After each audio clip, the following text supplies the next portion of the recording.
ఆయన 500 రోజులు అంటుంటే ఆయన మరి అంటే లెక్కలు ఎట్లేస్తున్నాడో ఏందో నాకు తెలియదు. మరి అమెరికా ఇండియా ఇటు అటు క్యాలిక్యులేషన్స్ ఇటు చేస్తున్నా, లేకపోతే ఆయన మేల్కతో ఉన్నప్పుడు లెక్కలు పెట్టుకుంటున్నా నాకు తెలియదు. సో 8 సంవత్సరాలు, యు మార్క్ మై వర్డ్, రేపు జమిలీ ఎలక్షన్స్ వస్తాయి, డిసెంబర్లో ఎన్నికలు రావు, 2028 బదులు 2029 జూన్లో ఎన్నికలు వస్తాయి. 2029 నుంచి మళ్ళీ 5 సంవత్సరాలకు ఎన్నికలు జరుగుతాయి. 2034 జూన్.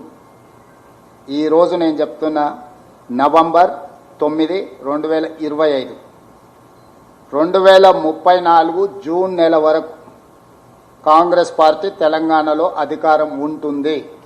ఇప్పటివరకు నేను చెప్పింది నిజమని నమ్మిన వాళ్ళందరూ దీన్ని అంచనా వేసుకొని ముందుకు వెళ్ళండి. 10 సంవత్సరాలు టీడీపీకి ఇచ్చారు, 10 సంవత్సరాలు కాంగ్రెస్కి ఇచ్చారు, 10 సంవత్సరాలు చంద్రశేఖరరావుకి ఇచ్చారు, 10 సంవత్సరాలు మళ్ళీ ప్రజలు మాకు అధికారాన్ని ఇస్తారు. ఈ 10 సంవత్సరాలలో 100 సంవత్సరాలకు కావాల్సిన అభివృద్ధిని, ప్రణాళికల్ని మేము రచిస్తాం, ముందుకు తీసుకెళ్తాం. 2004 నుంచి 2014 వరకు ఏదైతే అభివృద్ధి జరిగి ఆగిపోయిందో ఆ అభివృద్ధి కొనసాగింపే 2024 నుంచి 2034 ఎక్స్టెన్షన్ ఆఫ్ ఓల్డ్ డెవలప్మెంట్. అది మెట్రో కావచ్చు, గోదావరి జలాలు కావచ్చు, ఫ్యూచర్ సిటీ కావచ్చు, మూసీ రివర్ డెవలప్మెంట్ కావచ్చు, రీజనల్ రింగ్ రోడ్ కావచ్చు, లేకపోతే ఫ్యూచర్ సిటీ నుంచి మచిలీపట్నం పోర్ట్కి డెడికేటెడ్ ఎక్స్ప్రెస్ హైవేస్ కావచ్చు, శ్రీశైలం హైవే కావచ్చు, bullet train Bengaluru to Hyderabad, Hyderabad to Chennai via Amaravati bullet train కావచ్చు.